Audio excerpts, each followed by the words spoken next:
first off, we have an update around what's it called? Summer Games Done Quick, SGDQ, which raised $2.1 million. I had to put the Dr. Evil the Dr. Evil thumb pinky thing up there because, man, and I think this is the first time that they've ever cracked 2 million. It's over $400,000 more than last year.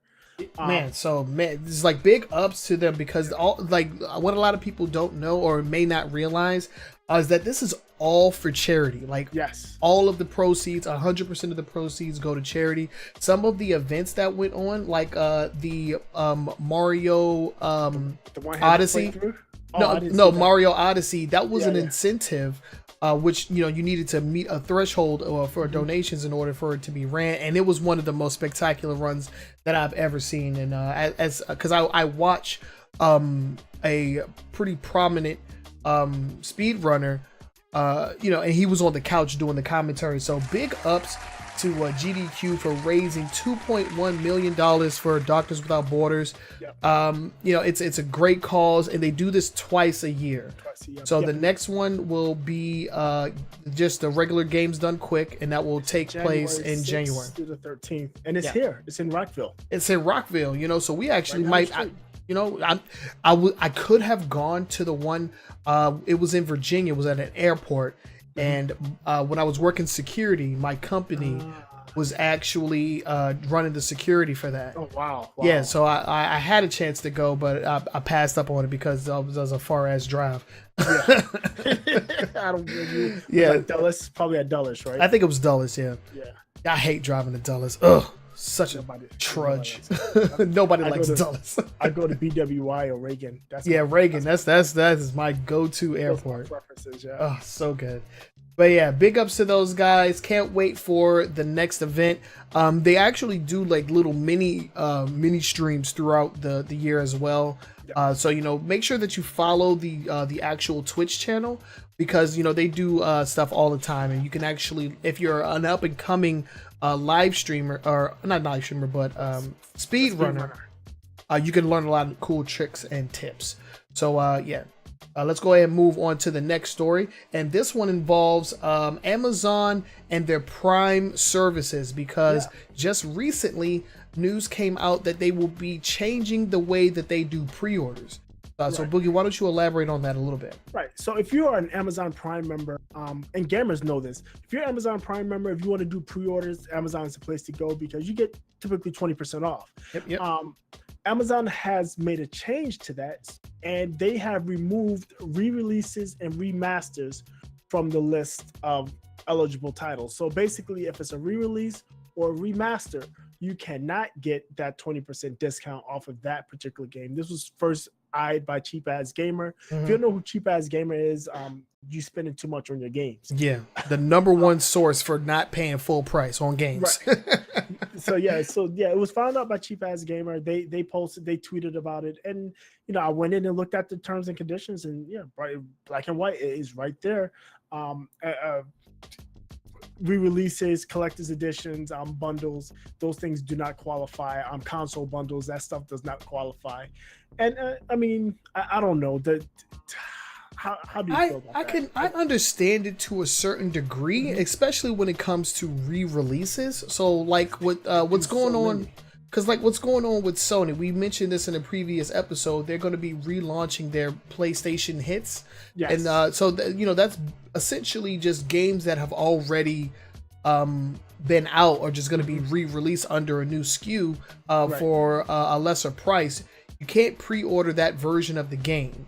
But what is more concerning to me is that they're doing this for games that aren't just re-releases, but like remasters of or collections of entirely, and it's essentially an entirely new game. So like with the upcoming Spyro collection coming out, you won't be able to pre-order or get the discount on that pre-order. Discount.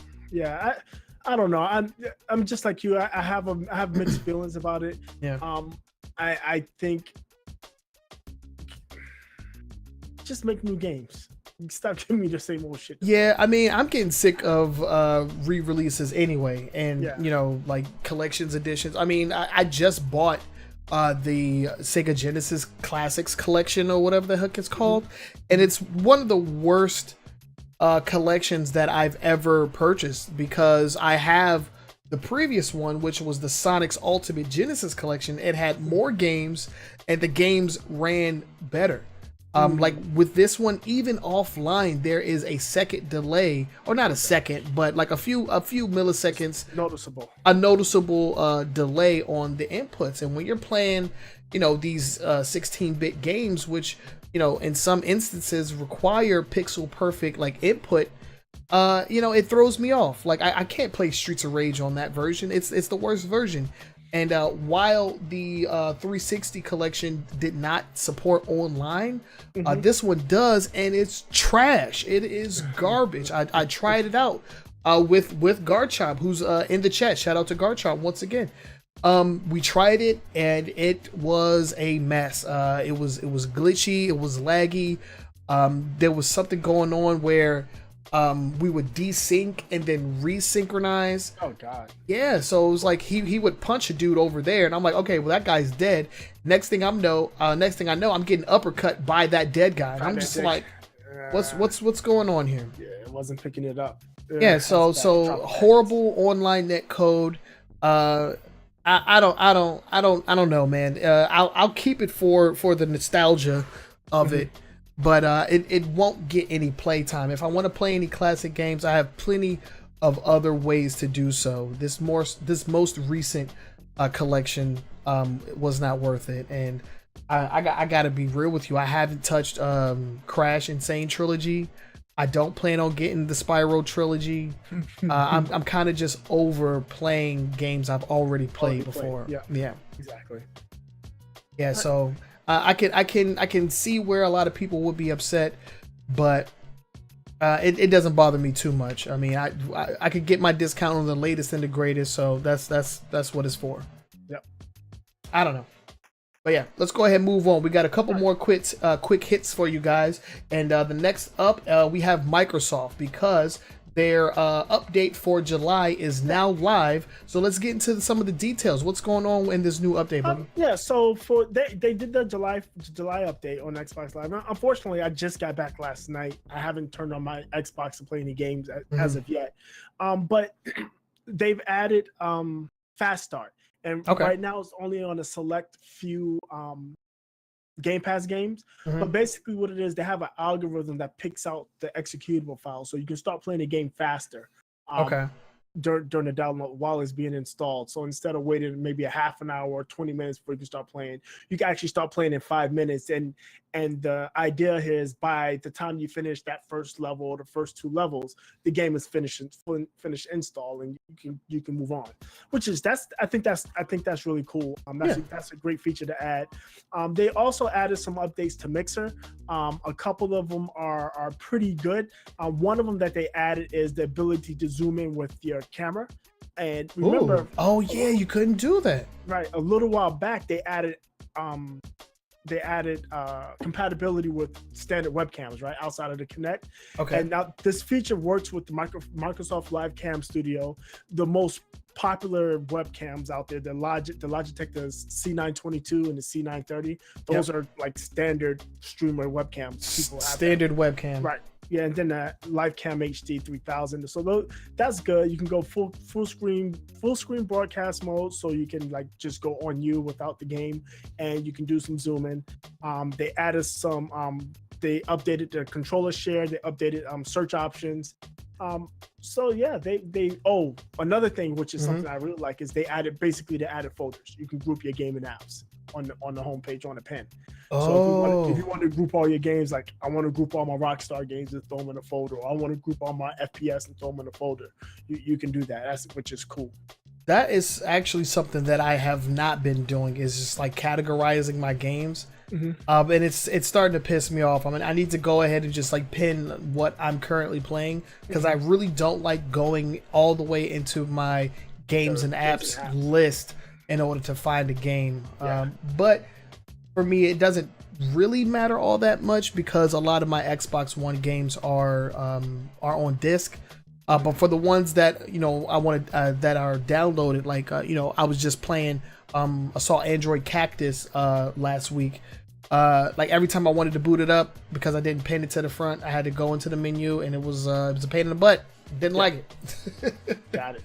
I just feel like it. I don't know. I just feel like the 360 had the most accessible freaking UI, and on any console that I've ever played, it was so easy to find everything, in my opinion.